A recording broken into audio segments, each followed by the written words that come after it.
My name is विकास। बच्चों, आज मैं आपके सामने प्रेजेंट करता हूँ एक न्यू चैप्टर 12th क्लास का, जिसका नाम है comparative and common size statement. बच्चे, इस चैप्टर की यदि मैं बात करूं तो बहुत सिंपल चैप्टर है। इसे कोई भी सीख सकता है, ज़्यादा टफ चैप्टर नहीं है। बस जैसे जैसे मैं आपको कहता हूँ बस आप वैसा वैसा फॉलो कर लीजिए, ये चैप्टर आपका स्ट्रांग हो जाएगा। और बोर्ड में इस वाले चैप्टर से एक क्वेश्चन आएगा और वो क्वेश्चन आप 100% अचीव कर सकते हो यदि आप थोड़ा सा फोकस करना पड़ेगा। सही है? तो बच्चे चलो इस चैप्टर को स्टार्ट करते हैं कि इस चैप्टर के अंदर हमें करना क्या है और चैप्टर का नाम क्या है। बच्चे ये चैप्टर हमारी थर्ड बुक का तीसरा चैप्टर है। थर्ड बुक कौन सी है? फाइनेंशियल स्टेटमेंट वाली। तो बच्चे फाइनेंशियल स्टेटमेंट की बुक का ये थर्ड चैप्टर है, जिसका नाम क्या है? कंपैरेटिव। पहले आपको सिर्फ समझना है, अभी कुछ कॉपी नहीं करना, समझाऊंगा। Comparative and common size. बच्चे, comparative and common size statement, इस चैप्टर के अंदर बच्चे हमें दो चीजों को सीखना है। एक तो हमें कंपैरेटिव और दूसरी कॉमन साइज स्टेटमेंट बनाना सीखना। तो बच्चे, इस चैप्टर के अंदर दो चीजों को हम कवर करेंगे। एक तो सीखेंगे कंपैरेटिव स्टेटमेंट। क्या सीखेंगे बच्चे? एक तो हम सीखेंगे कंपैरेटिव स्टेटमेंट और एक सीखेंगे common size statement. Clear point या नहीं? बच्चे, बोर्ड में ये तो पता है इसमें से एक क्वेश्चन आएगा, लेकिन आपको ये नहीं पता कि वो इसका पूछा जाएगा या इसका पूछा जाएगा। तो आपको इन दोनों को बहुत अच्छे तरीके से तैयार कर लेना है बोर्ड के पर्पज से। स्कोर चैप्टर ये बच्चे एक तरीके से हमारा स्कोर भी बढ़ाएगा। बच्चे, कंपैरेटिव स्टेटमेंट को फर्दर दो पार्ट्स में डिवाइड किया गया है। कंपैरेटिव स्टेटमेंट हम दो चीज बनाना सीखेंगे। एक तो हम सीखेंगे प्रॉफिट एंड लॉस और एक हम सीखेंगे बैलेंस शीट। सही है? ऐसे कॉमन साइज को भी दो पार्ट्स में डिवाइड किया गया। कॉमन साइज जो बनाएंगे या तो हम प्रॉफिट एंड लॉस का बनाएंगे या कॉमन साइज स्टेटमेंट बनाएंगे किसका? बैलेंस शीट का बनाएंगे। बच्चे, समझ में आ गई बात या नहीं आई? यहाँ तक कोई डाउट? तो बच्चे, ये चार चीज सीखनी है। बच्चे, आपको क्या सीखनी है? ये चारों चीजें कंप्लीट कर लेनी है। चार चीज तैयार कर 4 नंबर का क्वेश्चन तैयार हो रहा है। तो बच्चे, इससे इजी बात नहीं, इससे हल्की कोई बात नहीं। सही है यहाँ तक? और बच्चे, इस चैप्टर को हम 4 दिन में ही खत्म कर देंगे। हर चीज 4 कैटेगरी है। सही है? चलो, तो बच्चे अभी तक इसमें कुछ नोट करने वाला बात नहीं था। आज मैं आपका कंपैरेटिव स्टेटमेंट स्टार्ट कर रहा हूँ और कंपैरेटिव स्टेटमेंट में भी मैं आपको पहले पढ़ाऊंगा बैलेंस शीट, फिर पढ़ाऊंगा प्रॉफिट एंड लॉस। बच्चे, पहले नंबर पर आज हम स्टार्ट करेंगे बैलेंस शीट, फिर कल हम स्टार्ट करेंगे प्रॉफिट एंड लॉस। क्लियर है? स्टार्ट कर दो। बच्चे, इस चैप्टर को करने से पहले मैं आपको कुछ याद कराना चाहता हूँ। यदि आपने वो चीजें याद कर ली, सीरियसली कह रहा हूँ, आपका चैप्टर जो बच्चा 8 मिनट में कर रहा है, आप उसी चैप्टर को, उसी क्वेश्चन को 4 मिनट में कर दोगे। चलो, तो उसे सिखाता हूँ। इसमें नोट करने वाली कुछ चीज नहीं है, बस हाँ ये बना लो आप, या तो आप इसका स्क्रीनशॉट ले लीजिए। बच्चे, आप इसका स्क्रीनशॉट ले लीजिए जो जो आपको पढ़ना है। ये चारों चीज आपको इस चैप्टर के अंदर कवर करनी है। बच्चे, इस चैप्टर के क्वेश्चन पढ़ने के लिए मैं आपको कुछ ट्रिक बताऊंगा, वो आपको याद करनी पड़ेगी। जैसे ट्रिक क्या है बच्चे? कुछ शॉर्ट ट्रिक आपकी हेल्प करेंगे इस चैप्टर में, नहीं तो बच्चा कैलकुलेशन में रह जाएगा। बच्चे, कुछ शॉर्ट ट्रिक बताऊंगा, ध्यान से सुनना। मैं आपको 1 से लेकर 15 तक की, बच्चे मैं 1 से लेकर 15 तक की कुछ रेट याद करवाऊंगा, वो याद करना। जब भी आपको 1/2 दिखेगा तो आप उसे 50% बोलोगे। सही है? बच्चे, 1/2 को क्या बोलोगे? 50%। 1/3 की वैल्यू आपसे क्वेश्चन में आती है निकालने को, तो आप उसे क्या बोलोगे? 33.33%। सही है? 1/4 की वैल्यू यदि मैं बात करूं तो ये आएगी 25%। तो बच्चे, आपको क्या करना है? आपको सिर्फ ये याद करना है कि 1/2 की वैल्यू कितनी होती है? 50%। 1/3 की वैल्यू क्या होती है? 33.33%। 1/4 की वैल्यू क्या होती है? 25%। 1/5 की वैल्यू क्या होती है बच्चे? 20%। जितनी मैं लिखूंगा बस उतनी कर लेना, ज्यादा नहीं करवाऊंगा, बहुत लिमिटेड कराऊंगा, उसमें लिमिटेड में मैक्सिमम हेल्प मिलेगी हमें। 1/5 की वैल्यू बच्चे 20%। 1/6 की जो वैल्यू है बच्चे वो कितने होते हैं? 16.66 या 67% कर दो बच्चे। इसके बाद नेक्स्ट 1/7 की वैल्यू आपको पता होनी चाहिए 14.28% होती है, सही है। 1/8 की वैल्यू बच्चे ध्यान से सुनना, यहाँ तो बात समझ। 1/8 की वैल्यू कितनी होती है जल्दी से बताओ, 12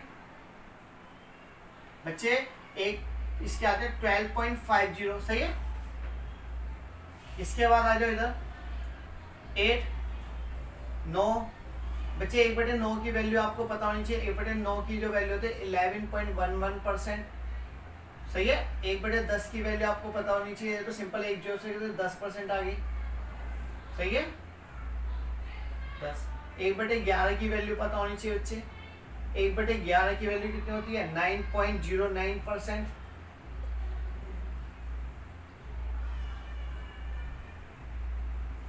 सिर्फ आप 15 तक की याद कर लो बस। 1/11, 1/12 की वैल्यू, 1/13 की वैल्यू, 1/14 की वैल्यू, सही है। 1/15 की वैल्यू और 1/16 नहीं 15 हो गया, मैं कहीं पे गलती कर दी। 10, 11, 12, 13, 14, 15, हाँ सही बच्चे। आपको 1/15 तक की वैल्यू याद होनी चाहिए, तो ध्यान सुना। 1/12 की वैल्यू होती है 8.33, ये कितना होता है 7.69, 7.14%, और ये होती है 6.67।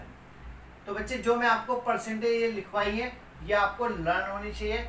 यदि ये परसेंटेज आपको लर्न है तो सीरियसली कह रहा हूँ आपको क्वेश्चन करने में अदर स्टूडेंट के मुकाबले बहुत कम टाइम लगने वाला है। बच्चे समझ में आ गई? एक बार फिर समझा देता हूँ क्या याद होना चाहिए आपको। 1/2 की वैल्यू 50% होती है, 1/3 की वैल्यू 33.33% होती है, 1/4 की वैल्यू 25% होती है, 1/5 की वैल्यू 20% होती है, और 1/6 की वैल्यू क्या होती है बच्चे 16.67% होती है। 1/7 की वैल्यू बच्चे 14.28% होती है। 1/8 की वैल्यू बच्चे 12.50 होते हैं। 1/9 की वैल्यू जो होती है 11.11 होती है। 1/10 की वैल्यू 10%, 1/11 की वैल्यू 9.09, 1/12 की वैल्यू 8.33, और 1/13 की वैल्यू 7.69, और 1/14 की वैल्यू 7.14, और 1/15 की वैल्यू 6.67। ये परसेंटेज आपको लर्न होनी चाहिए, सही है। मैं उम्मीद करता हूँ पहले आप इसकी थोड़ी देर प्रैक्टिस करना, जो मैं आप कराने वाला हूँ उसको वीडियो को आप थोड़ी देर पुश करना और फिर रोक कर याद करने के बाद करना। बच्चे मैंने जो अभी तक पढ़ाया उसमें आपको कोई डाउट है? बच्चे वीडियो पसंद आ रही है? पसंद आ रही है तो वीडियो को लाइक तो करो। चलो अभी पसंद नहीं आई, चलो अभी आएगी आगे। मैं इसे रफ कर रहा हूँ, आप इसका स्क्रीनशॉट ले लीजिए बच्चे, आप इसका स्क्रीनशॉट ले लीजिए।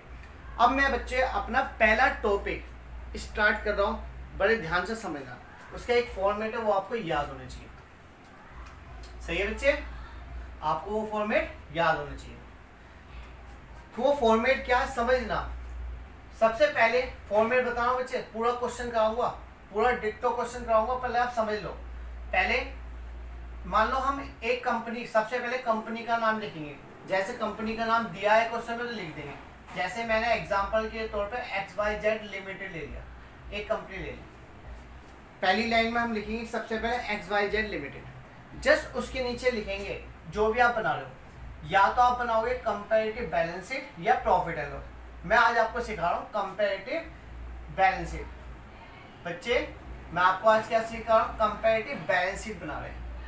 यहाँ पे आ गया, यहाँ पे हम देखेंगे एज एट, कौन सी डेट का बना रहे हैं 31 मार्च।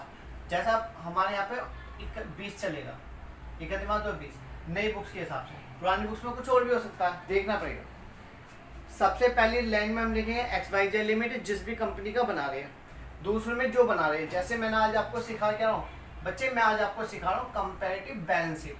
इसका फॉर्मेट समझना, थोड़ी देर फॉर्मेट पे फोकस करना बस। यदि आपने फॉर्मेट पे फोकस कर लिया तो आपका सवाल हो गया। बच्चे फिलहाल समझना, इसके अंदर 5 कॉलम बनेंगे बच्चे। 5 कॉलम कौन कौन से, क्या क्या है समझना।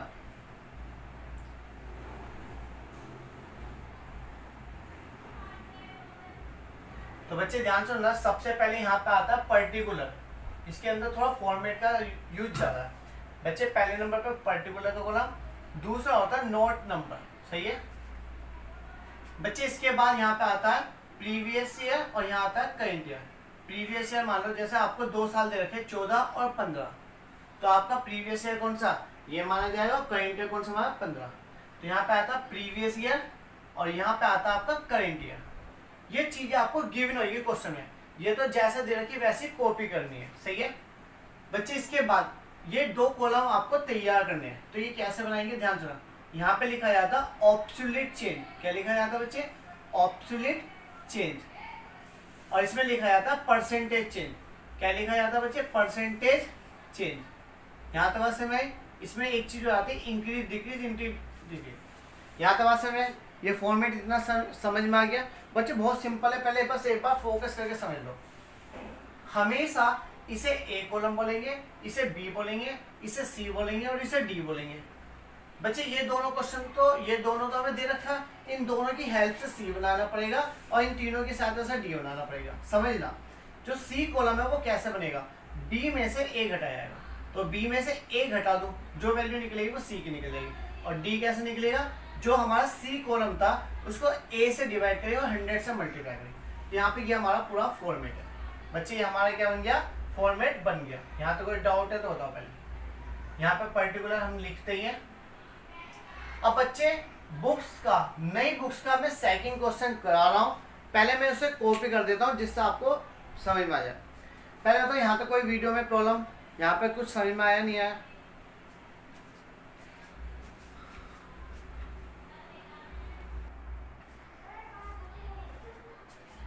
बच्चों मैंने आपको ये 1 से 15 तक की परसेंटेज अभी लिखवाई थी, मैंने यहाँ पे इसलिए लिखी है इस क्वेश्चन में इसका कैसे यूज होगा, यदि आपको याद है तो किस तरीके से इसका बेनिफिट आप ले सकते हो, सही है। क्वेश्चन नंबर सेकंड निकालो सभी बच्चे। फर्स्ट क्यों नहीं कराया, फर्स्ट क्वेश्चन बच्चे मैं कराऊंगा, उसमें कुछ फॉर्मेट आपको याद कराना, तो वो उसके बाद होगा, सही है। पहले मैं सेकंड क्वेश्चन दे रहा हूँ नई बुक्स के साथ। नई बुक्स के हिसाब से क्वेश्चन नंबर सेकंड में रीड करने वाला हूँ, पेज नंबर 3.30 पर। आप सभी बच्चे बुक्स में फोकस करना। स्टार्ट करूं। From the following balance sheet, बच्चे क्वेश्चन में लिखा है from the following balance sheet से प्रिपेयर करना है comparative balance sheet of Sun Limited. हमें किसकी बैलेंस शीट बनानी है, यहाँ पे कंपनी का नाम है सन लिमिटेड। तो मैं यहाँ पे क्या लिख दूंगा इस बार, ये तो मैंने आपको फॉर्मेट के लिए बताया था, तो मैं यहाँ लिख दूंगा सन लिमिटेड की बैलेंस शीट बना रहा हूँ। तो फिर मैंने लिखा comparative balance sheet as on 35 March 2020। यहाँ तक बात समझ में आ गई। ये पूरा फॉर्मेट है जो आपको याद करना पड़ेगा। अब बच्चे एक चीज सुनना, आपको जैसे बैलेंस शीट दिया ना, जिस तरीके से बैलेंस शीट दी है, पहले नंबर पे इक्विटी एंड लायबिलिटी दी है, उसके अंदर शेयर होल्डर फंड दे रखा, फिर शेयर्स कैपिटल, जैसे दिए आप इसे कॉपी कर दीजिए, सही है। चलो तो मैं एक काम करता हूँ, पहले मैं आपका लायबिलिटी वाला पार्ट पूरा कॉपी कर देता हूँ और फिर समझा देता हूँ, सही है। तो एक काम करता हूँ बच्चे, मैं यहाँ कॉपी कर रहा हूँ, आप अपनी बुक अपने रजिस्टर में सब बच्चे कॉपी करो इस क्वेश्चन को। बच्चों देखो ये वाला क्वेश्चन मैंने पूरा कॉपी कर दिया। आपको जैसे पूरा डाटा दिया था, पहला part equity and liability, equity and liability में shareholder fund, non cash liability, can, ये जैसे दिया था मैंने डिक्टो कॉपी कर दिया। आपको आगे का भी करना है, अभी मैं करके दिखाऊंगा नीचे का मैंने अभी कॉपी इसलिए नहीं किया, मुझे क्या चाहिए स्पेस चाहिए, और मुझे स्पेस चाहिए तो मैं यहाँ कैलकुलेशन कर लूँगा, फिर बाद में बनाऊंगा, सही है। आप पूरा का पूरा कॉपी कर लेना नीचे तक, फिर सवाल स्टार्ट करना। अब बच्चे ध्यान से सुनना, हमें 2 साल दे रखे थे, एक दे रखा था क्वेश्चन में 20 और एक दे रखा था 19, सही है। 20 और 19 दे रखा, तो मैंने आपको लिखवा दिया, यहाँ पे लिखा जाता प्रीवियस ईयर, तो प्रीवियस ईयर की डिजिट तो मैं यहाँ पे कॉपी कर दूंगा और करंट ईयर की डिजिट यहाँ कॉपी कर दूंगा। बच्चे ये तो क्वेश्चन में गिवन होगा, हमें सिर्फ इन 2 चीजों पे फोकस करना है। ये कैसे बनाएंगे बच्चे, बहुत सिंपल है। मैंने यहाँ पे लिखा सी कॉलम है हमारा, सी कॉलम कैसे बने, बी माइनस ए, तो 3,50,000 में से इसे घटा दो, 3,50,000 में से 3 लाख गए तो बच्चे 50,000, सही है या नहीं। 1 लाख में से 2 लाख गए बच्चे, 1 लाख में से 2 घट सकता, घट तो जाएगा लेकिन माइनस का रहेगा। ये क्या था माइनस का, माइनस के लिए आप डिनोट करते हो ब्रैकेट, सही है। 1,50,000 में से 1,50,000 में से 1 लाख गए तो बच्चे 50,000 आ गए, सही है। यहाँ तो बात समझ में, ये पॉजिटिव आएगा। 6 लाख को 6 गया तो 0 आया। यहाँ तक बात समझ में बच्चे, ये 2 कॉलम बनाने सीखने हैं, ये क्वेश्चन में गिवन होगा, आपको ये दोनों कॉलम पे फोकस करना है। ये कॉलम तो आपको समझ में आ गया कैसे निकलेगा। इसे हमने दिया था नाम सी, जिसको बोला बी माइनस ए। तो बी वाला ये रहा कॉलम और ए ये रहा, तो बी में से ए घटाना, इसमें से इसे घटाया ये निकल गया, इसमें से इसे घटाया और ये माइनस का निकला, इसमें से इसे घटाया ये निकल गया। अब मुझे परसेंटेज निकालनी है। तो बच्चे परसेंटेज जब आप निकालोगे तो ये आपको टफ पड़ जाएगी। सही है बच्चे, परसेंटेज यदि आपको कुछ याद है तो कहीं ना कहीं हेल्प लेगी, देखो समझना। इस कॉलम को मैंने बोला डी, और डी का फॉर्मूला क्या बनाया, सी अपॉन ए। सी का मतलब है दिस का मतलब देखो मैं यहाँ कैलकुलेशन दिखा रहा हूँ, मैं दिखा रहा हूँ। चलो दिस माने होता 50,000, इसके अपॉन में आएगा बच्चे 3 लाख इंटू 100। फॉर्मूला ये है ना, सी कॉलम ये अपॉन में ए कॉलम ये इंटू में 100 लिख लिया। इसे सोल्व कर लो। यहाँ पे ऊपर 4 जीरो है, इस 4 से ये 4 जीरो कट गई बच्चे, ऊपर 50,000 था और नीचे 3 लाख। इसे सोल्व करो, 5 1 5, 5 6 30। तो बच्चे मैंने 1/6 की वैल्यू आपको बताई थी, कितने 1/6 की वैल्यू होती है 16.67।